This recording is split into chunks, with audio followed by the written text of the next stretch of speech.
Hey, what is going on, you guys? Today I'm going to take you through installing a catch can kit on a Isuzu Dmax here. The kit comes with most of the stuff that you're going to need. Comes with a huge bag of stuff. These hose clamps here are extra. I added them into the kit because I find that the original spring clamps, like hose clamps that come with it, just aren't good enough. They're not up to my scratch. So I swapped them out and I actually changed them out for zebra clamps. So the only thing that will really change is if you're going to be, wherever you're going to be running this to, this drainage hose down underneath the car. So that is the only reason you're going to need different tools like a screwdriver or whatever. Without further ado, let's get into it. First of all, depending on the kit, because I've mounted these kits in a few cars, what I tend to do is I normally mount up the catch can first. It's a little bit easier doing it that way, having it on the bracket and then just installing the bracket into the car, then running your lines from that to wherever you need to go. 13mm socket with a ratchet, just tighten them up till they're snug.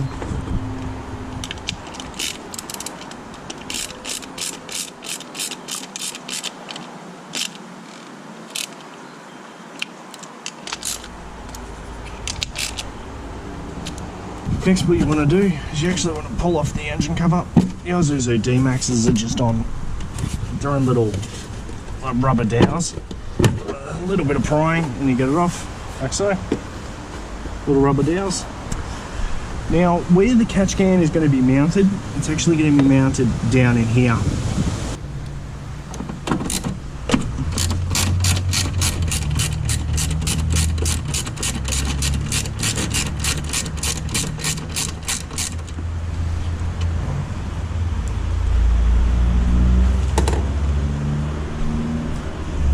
Now, the instructions actually tell you to undo both bolts, but on the airbox, but I think you can actually just lift that up and slide that bracket underneath.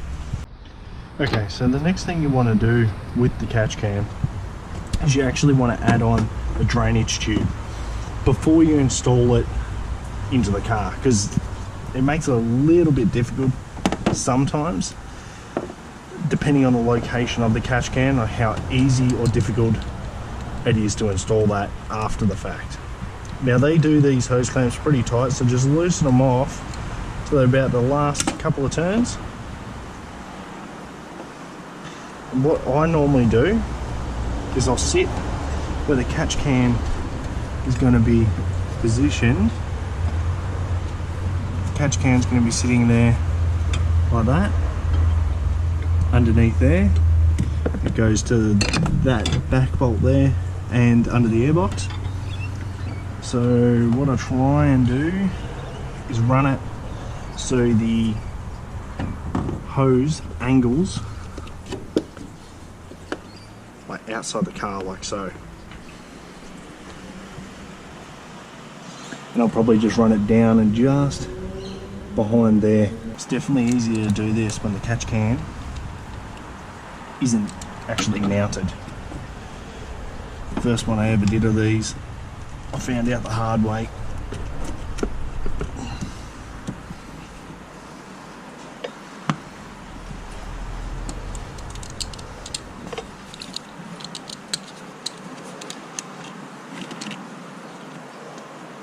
It's going to sit like that. Rotate this around.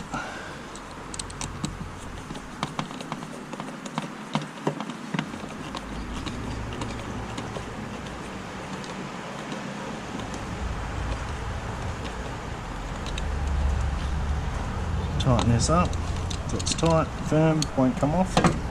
Because what happens is the oil gathers in here, saturates the filter, gathers in here, and then just runs down this tube. So if you have this tube any higher than the catch can is going to fill up. And you don't want that. You want this hose lower, A, so you can drain it, but B, so it doesn't fill up and block your catch can off. So guide that down there like so. Just lift this airbox up underneath there, and that, just with some minor adjustment. This is where the catch can is going to sit. So now what you want to do is you want to grab the airbox bolt, which is actually 12mm, and line that up. This is a bit tight and tricky. And if you drop that back bolt, it goes under the airbox. So just be wary of that, because I have done that before and it isn't fun. You gotta unbolt the airbox and remove it all.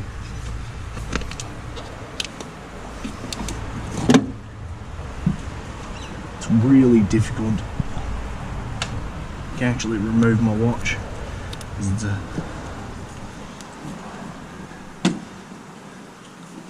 a pain trying to get in there. It's very tight.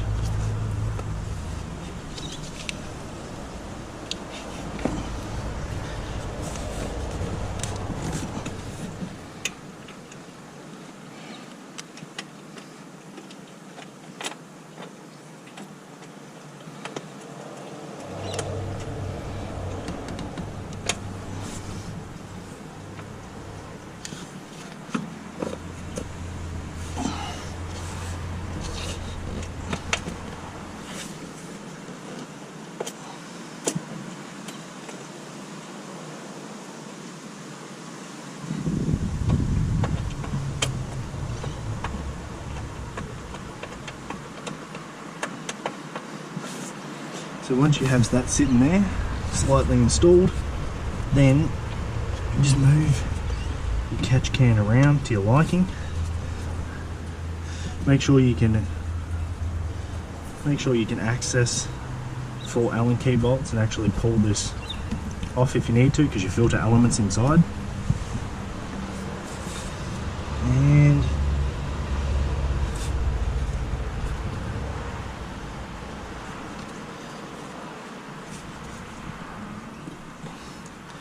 I'm happy with that there, so I'm going to tighten that down.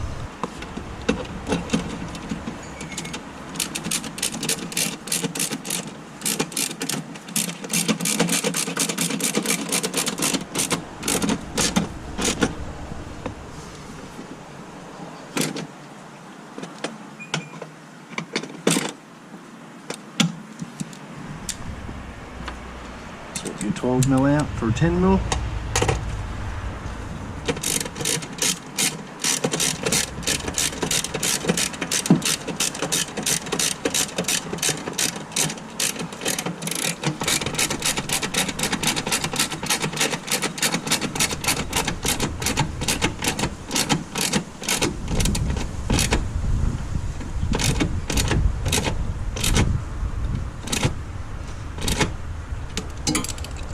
Sure that's tight.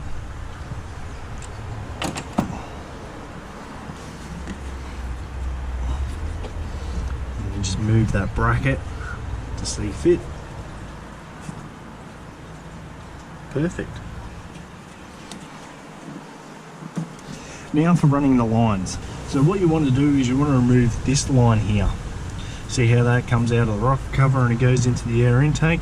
What that does is grab your vapor gases and insert it straight back into your intake. So we're going to get, might actually be able to do this by hand. We will. Because Isuzu were nice enough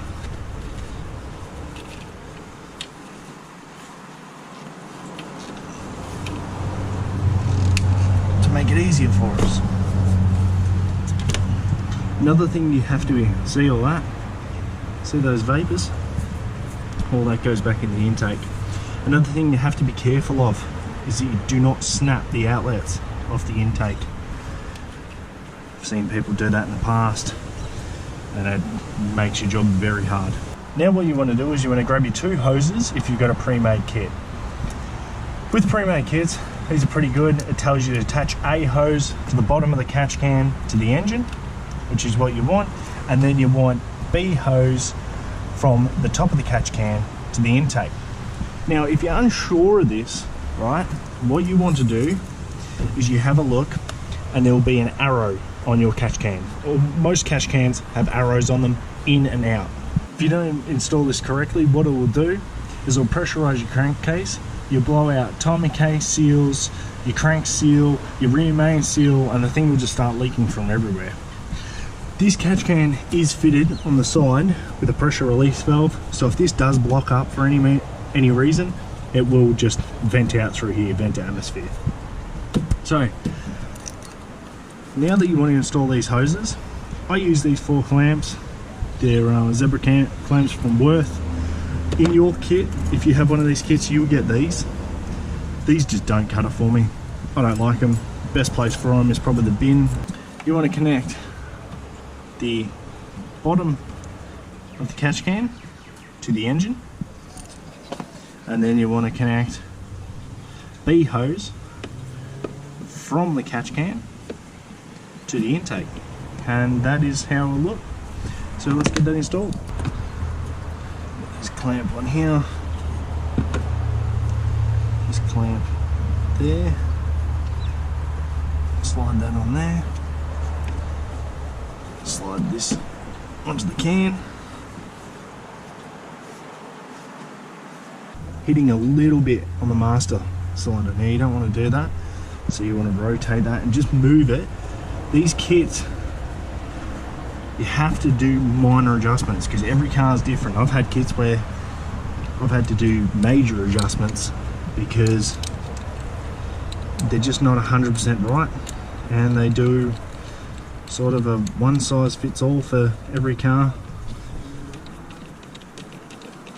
Just tighten this down. With this one, I've actually found it's a little bit easier to get a quarter drive ratchet in there and just do this hose clamp up that way, because it's under the intercooler hose, so it just makes it slightly easier. That way I just don't have to undo the intercooler hose. Sometimes they can be pretty tight and not at the workshop, so if I actually break it, getting past there would be a bit of a pain. That's on there tight, they're both tight. Now go on to hose B, which goes first one on there,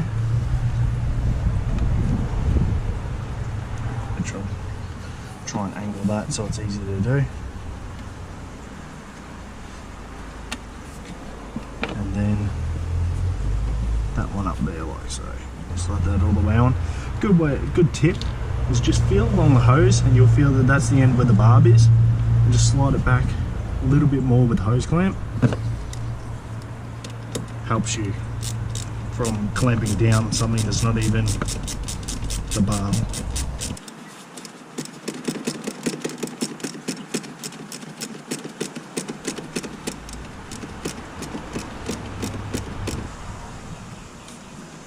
Okay, so that's all installed.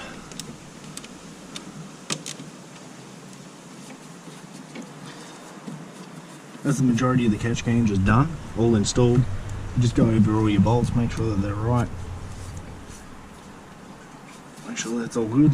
And I'm bleeding from the airbox.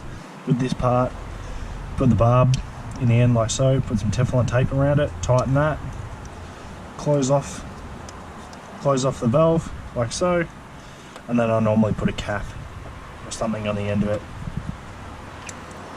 and that's pretty much how it goes. And then you just cable tie that up underneath the car, and that's pretty much the job done. Start it, make sure it works, and you're all good to go. You get a couple of cable ties with the kit. You also get your little Allen key to undo it, and then to finish it off, I normally put the sticker somewhere flat on here. Airbox is looking like a good spot to do it, just there. So that's got a catch can installed, and to change it, what does it say? Drain every 5,000 Ks or earlier, depending on how tired the engine is, and then you replace the element any 20,000 to 40,000 Ks, and they give you a little service sticker there, and you just write the amount of Ks. I don't write when it was installed, I just write the amount of Ks on the vehicle, and then we correlate that to when it was installed, and away we go.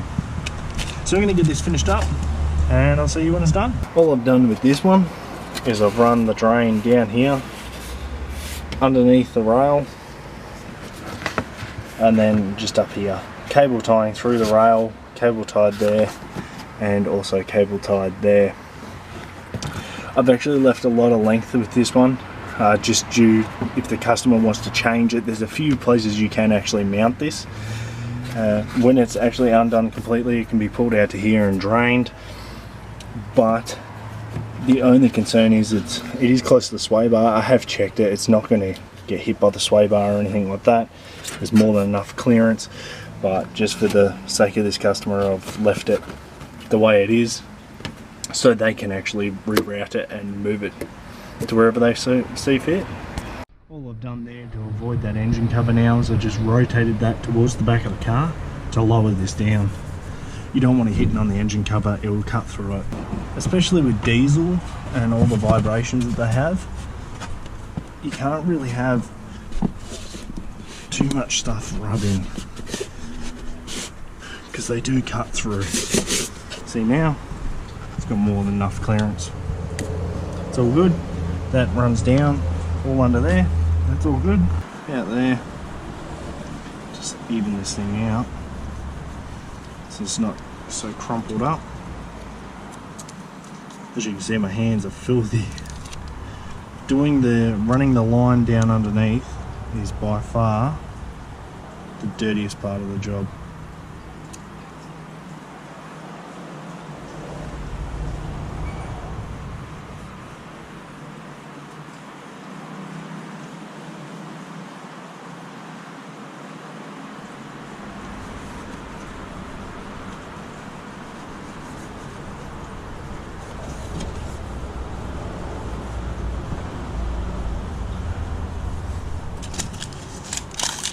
And what I normally do is I get this other sticker and I normally mount that just there when it was installed. So I'm going to grab the kilometers off this car and write it on a sticker if I have a good enough pen to do it, and then the job is done. Last thing you want to do, start it up, sure everything's working, make sure nothing, see the vibrations. If anything, if an engine cover is rubbing on that, it'll cut through. So that's why you're going to ensure everything's all good, everything's fine.